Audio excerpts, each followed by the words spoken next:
Hi friends, welcome to Arisha Samyal. இன்னைக்கு நம்ம பார்க்க போறது வெண்டைக்காய் கார குழம்பு. இது வந்து சின்னவங்கல இருந்து பெரியவங்க வரை எல்லாரும் சாப்பிடலாம். வாங்க இது எப்படி பண்றதுன்னு பார்க்கலாம்.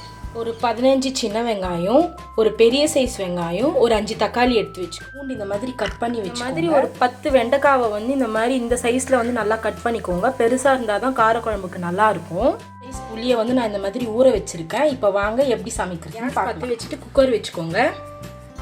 ஒரு 4 டேபிள் ஸ்பூன் ஆயில் வந்து நம்ம ஆட் பண்ணிக்கலாம்.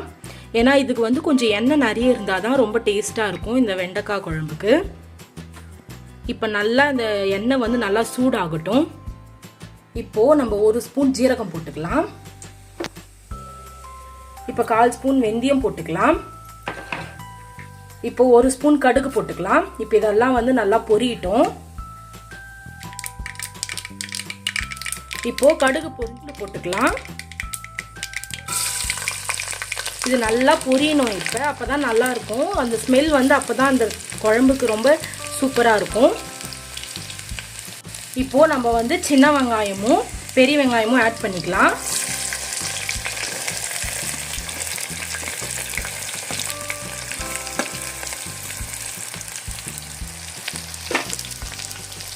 இதை நல்லா இப்போ மிக்ஸ் பண்ணி விட்டுக்கோங்க.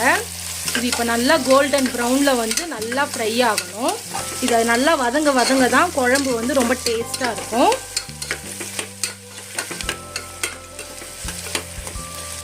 இப்போது இதை வந்து நல்லா 2 மினிட்ஸ்க்கு நல்லா ஃப்ரை பண்ணிக்கலாம். இது நல்லா வதங்கினா தான் குழம்பு வந்து டேஸ்ட்டாக இருக்கும். கொஞ்சமாக இப்போ கருவேப்பிலை நம்ம சேர்த்துக்கலாம். சேர்த்துட்டு அதுவும் கொஞ்சம் நல்லா வந்து மிக்ஸ் பண்ணி விட்டுடலாம். இப்போ நல்லா ப்ரௌன் கலரில் வரணும். இன்னும் கொஞ்சம் நேரம் வந்து நல்லா ஃப்ரை பண்ணிக்கலாம். நல்லா வதங்கிடுச்சு. இதோ இந்த மாதிரியான ஸ்டேஜில் வந்து நம்ம வந்து தக்காளி வந்து 5 கட் பண்ணி வச்சுருந்தோம் இல்லையா, அதை ஆட் பண்ணிக்கலாம்.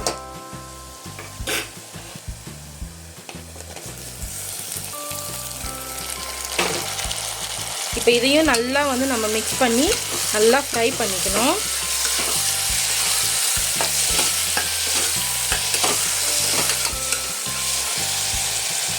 இப்போது இந்த தக்காளி வதங்கிறதுக்காக நான் வந்து 1 ஸ்பூன் உப்பு ஆட் பண்ணிக்கிறேன், சால்ட்டு. இப்போ நல்லா மிக்ஸ் பண்ணி விட்டுக்கோங்க.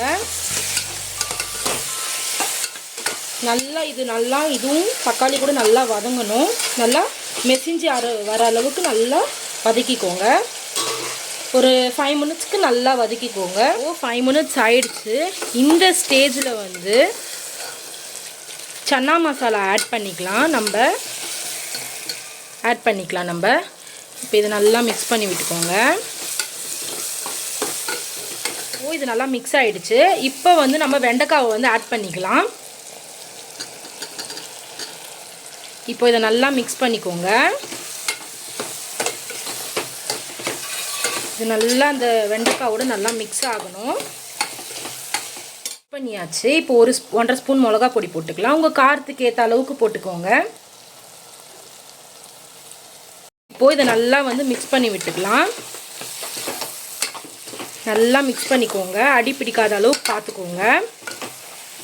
இப்போ நம்ம ஊற வச்ச அந்த புளி தண்ணியை வந்து இதோடு சேர்த்து ஆட் பண்ணிக்கலாம்.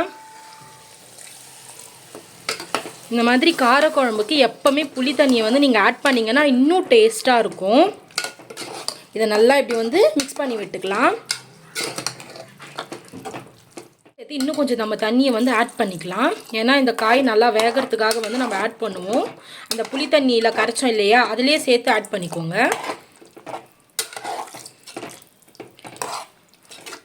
ஓகே, இப்போ நம்ம வந்து குக்கரை வந்து மூடி வச்சிடலாம். இதை வந்து நல்லா மூடி வச்சிடலாம் குக்கரை. இப்போது இதில் வந்து மொத்தம் 3 விசில் வர வரையும் நம்ம வந்து வெயிட் பண்ணுவோம்.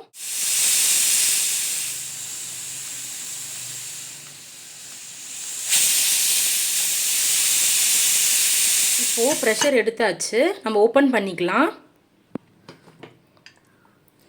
பாருங்கள் எவ்வளோ சூப்பராக இருக்குன்னா. இப்போது இந்த குழம்பு இப்போ நல்லா கொதிச்சிட்ருக்கு. இதை நல்லா மிக்ஸ் பண்ணி விட்டுக்கோங்க.